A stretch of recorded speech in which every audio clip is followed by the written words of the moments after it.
انسانی تاریخ ایسی عظیم ہستیوں کے تذکروں سے بھری پڑی ہے جنہوں نے اپنے علم و عمل اور حسن کردار کی بدولت ایسے کارہائے نمایاں انجام دیے کہ وہ رہتی دنیا تک کے لیے مثال بن گئے۔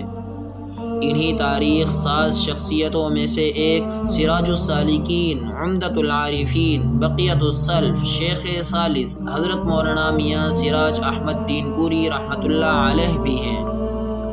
آپ بانی دین پور شریف قطب الاقطاب حضرت مولانا خلیفہ غلام محمد دین پوری رحمۃ اللہ علیہ کے پوتے جنید وقت حضرت مولانا میاں عبد الہادی دین پوری رحمۃ اللہ علیہ کے فرزند و خلیفہ مجاز مفسر قرآن حضرت مولانا احمد علی لاہوری رحمۃ اللہ علیہ کے خلیفہ مجاز شیخ الاسلام حافظ الحدیث حضرت مولانا عبداللہ درخواستی و مولانا عبید اللہ سندھی رحمہم اللہ کے تلمیذ رشید اور ولی کامل حضرت مولانا میاں مسعود احمد دامت برکاتہم العالیہ کے شیخ و مربی اور والد محترم اور سابق وفاقی وزیر مذہبی امور و سابق چیئرمین رویت ہلال کمیٹی تھے۔ سن 1921 میں دین پور شریف کے افق پر طلوع ہونے والے اس سراج منیر کا نام ان کے دادا جان نے سراج احمد رکھا اور تحنیک بھی فرمائی۔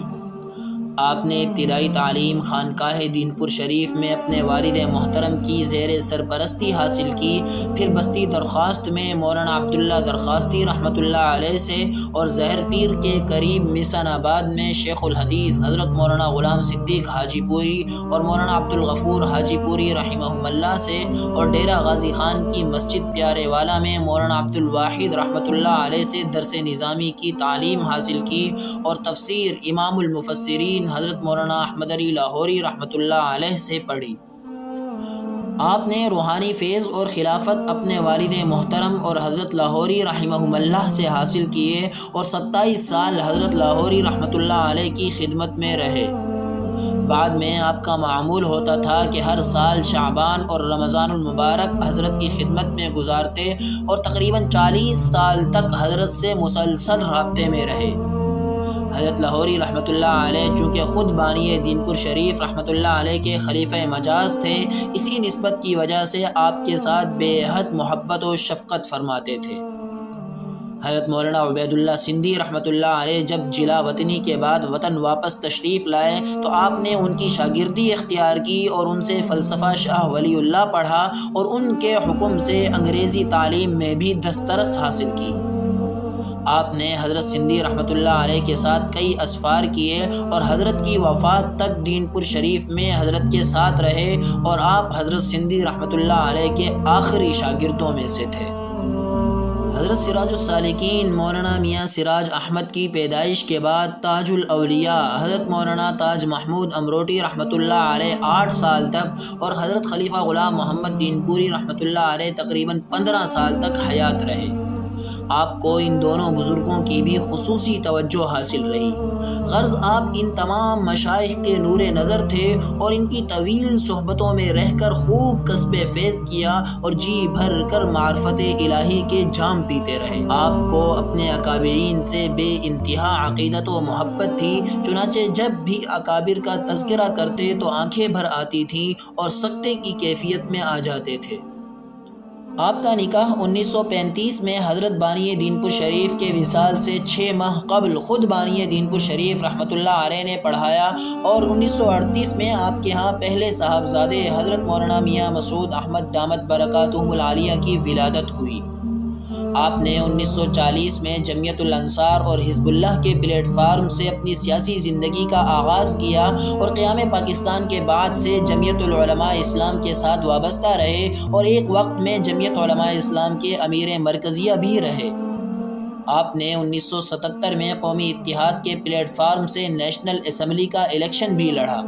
اور جنرل ضیاء الحق کے زمانے میں MRD تحریک کی قیادت بھی فرمائی، اور یوں پھر شیخ الہند اور حضرت سندھی رحمۃ اللہ علیہ کی نسبتوں کو بام عروج تک پہنچایا۔ الغرض آپ تمام دینی تحریکوں میں اپنے اکابرین کے نقش قدم پر چلتے ہوئے بھرپور کردار ادا کرتے رہے، بالخصوص تحریک ختم نبوت، تحریک نظام مصطفیٰ اور تحریک آزادی میں آپ جماعت دین پور شریف کی قیادت کرتے ہوئے قادیانیوں سمیت ہر فتنے کی سرکوبی کے لیے ہمیشہ میدان عمل میں ہر اول دستے کا کردار ادا کرتے رہے، جس کے نتیجے میں آپ کو مختلف جیلوں میں قید و بند کی صعوبتیں بھی برداشت کرنی پڑی۔ آپ نے پاکستان پیپلز پارٹی میں بھی شمولیت اختیار کی اور محترمہ بے نظیر بھٹو آپ کا والد کی طرح احترام کرتی تھی اور آپ کو بابا سائیں کہہ کر پکارتی تھی۔ آپ محترمہ کے پہلے عہد اقتدار میں وزیر اعظم کے مذہبی امور کے مشیر بنے اور وفاقی وزیر کے برابر آپ کو عہدہ دیا گیا اور وزارت مذہبی امور آپ کے سپرد ہوا، اور اس کے ساتھ ساتھ آپ رویت ہلال کمیٹی کے چیئرمین بھی رہے۔ آپ کی سیاست کا مقصد صرف خدمت خلق اور آزاد خیال سیاستدانوں کے سامنے پل باندھنا تھا۔ یہی وجہ تھی کہ آپ نے ان سب عہدوں کے باوجود استغنا اختیار کیا اور ظاہری ٹھاٹ باٹ اور مراعات سے بے حد پرہیز کرتے۔ آپ اکثر حضرت لاہوری رحمۃ اللہ علیہ کا یہ مقولہ دہراتے کہ دنیا داروں کی دنیا کو استغنائیت کے جوتے کی نوک سے اڑا دو۔ آپ نے دوران وزارت سینکڑوں غریبوں کو ملازمتیں دلوائیں اور بجلی، سڑک وغیرہ کی سہولتیں فراہم کرائیں، اور ایسے غرباء کو حج بیت اللہ کے لیے بھجوایا جو شاید زندگی بھر نہ جا سکتے۔ آپ نے فلاحی خدمات کے ساتھ ساتھ خوب دینی خدمات بھی سر انجام دی۔ حضرت سراج السالکین رحمۃ اللہ علیہ کا ذوق تھا کہ جن علاقوں میں مسجد کی ضرورت محسوس کرتے وہاں مسجد و مدرسہ تعمیر کرواتے اور کسی عالم دین کے حوالے کر کے اس کی سرپرستی بھی فرماتے۔ آپ نے 31 مئی 1947 کو دین پور شریف کی کچی مسجد کو سیمنٹ سے پکا کروایا، اور 1982 میں جب نمازیوں کی تعداد بڑھ گئی تو جماعت دین پور شریف کے مشورے سے آس پاس کی زمین خریدی اور قدیم مسجد کو شہید کر کے جدید، خوبصورت اور وسیع مسجد تعمیر کروائی۔ آپ نے رحیم یار خان کے ایک بیابان میں ایک خوبصورت اور عالیشان مسجد تعمیر کروائی، اور اپنے پوتے اور حضرت مولانا میاں مسعود احمد دامت برکاتہم العالیہ کے بڑے فرزند حضرت مولانا میاں زبیر احمد دین پوری رحمۃ اللہ علیہ کو اس مسجد و مدرسے کا نگران مقرر فرمایا۔ حضرت میاں زبیر احمد صاحب کی وفات کے بعد ان کے صاحبزادے حضرت مولانا میاں سہیل احمد صاحب اس مدرسے کے نگران ہیں، اور اب یہ علاقہ گنجان ہو کر دین پور شریف کالونی بن چکا ہے۔ اسی طرح آپ نے فتح پور کمال میں بھی ایک عظیم الشان مسجد تعمیر کروائی، اور آپ کا معمول تھا کہ وقتاً فوقتاً ان مساجد میں تشریف لے جاتے اور طویل قیام بھی فرماتے۔ حضرت سراج السالکین کے اس تعمیرات مساجد اور ان کی سرپرستی کے مشن کو آپ کے جانشین حضرت مولانا میاں مسعود احمد دامت برکاتہم العالیہ بحسن خوبی لے کر چل رہے ہیں، اور اب تک درجنوں مساجد تعمیر کروا چکے ہیں۔ آپ اتنے بڑے عابد و زاہد تھے کہ ڈھونڈنے سے بھی مثال پیش کرنا مشکل ہے۔ رات 2 بجے بیدار ہوتے اور نماز فجر تک تہجد، ذکر و اذکار اور دعاؤں میں مشغول رہتے۔ قرآن پاک کی تلاوت، فجر کے بعد اشراق تک ذکر، اور پھر 11 بجے تک مہمانوں سے ملاقاتیں، ظہر و عصر کے بعد تلاوت، اور مغرب کے بعد اوابین اور نوافل اور ذکر و اذکار آپ کا معمول تھا۔ آپ رمضان المبارک، جمعۃ المبارک اور شوال کے ابتدائی 6 دنوں میں ملاقات کا سلسلہ ترک فرما دیتے اور خوب عبادات میں مشغول رہتے، اور رمضان المبارک میں روزانہ ایک قرآن پاک ختم فرماتے، اور آخر عمر میں یومیہ 10-15 پاروں کی تلاوت کا معمول تھا۔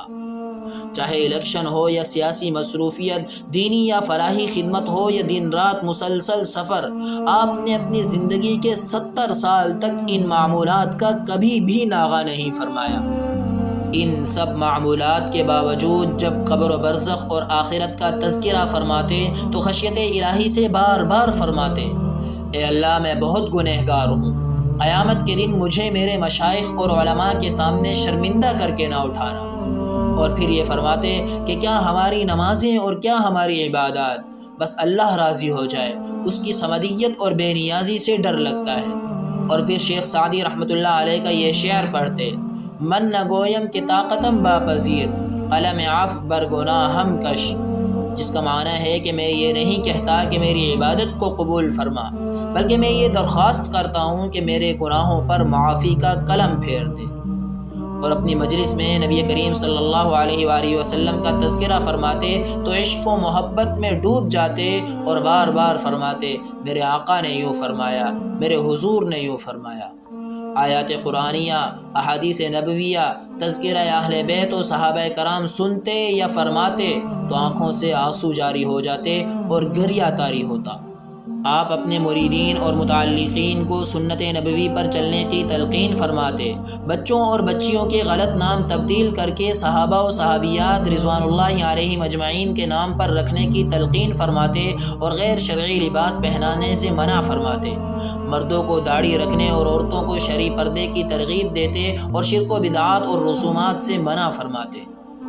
آپ کو جگر کا عارضہ تھا جو وفات سے 2 ماہ قبل شدت اختیار کر گیا۔ ہسپتال میں 3 ہفتے تک زیر علاج رہنے کے بعد ڈاکٹر علاج سے مایوس ہو گئے۔ آپ کو واپس دین پور شریف لایا گیا۔ تقریباً 1.25 مہینے تک موت و حیات کی کشمکش میں رہے۔ بالآخر 24 نومبر 2014 بروز بدھ بعد نماز ظہر 3:20 پر آپ کی روح قفس عنصری سے پرواز کر گئی۔ دوسرے دن 11 بجے خانپور شہر میں واقع وسیع و عریض سٹی پارک میں آپ کے جانشین حضرت مولانا میاں مسعود احمد دین پوری دامت برکاتہم العالیہ نے آپ کی نماز جنازہ پڑھائی۔ جنازے میں خلق خدا کا اتنا بڑا ہجوم امنڈ آیا کہ خانپور شہر باوجود اپنی وسعتوں کے کم پڑ گیا، اور اس کے بعد دین پور شریف کے قبرستان میں اپنے جد امجد اور والد ماجد کے پہلو میں محو خواب ہو گئے۔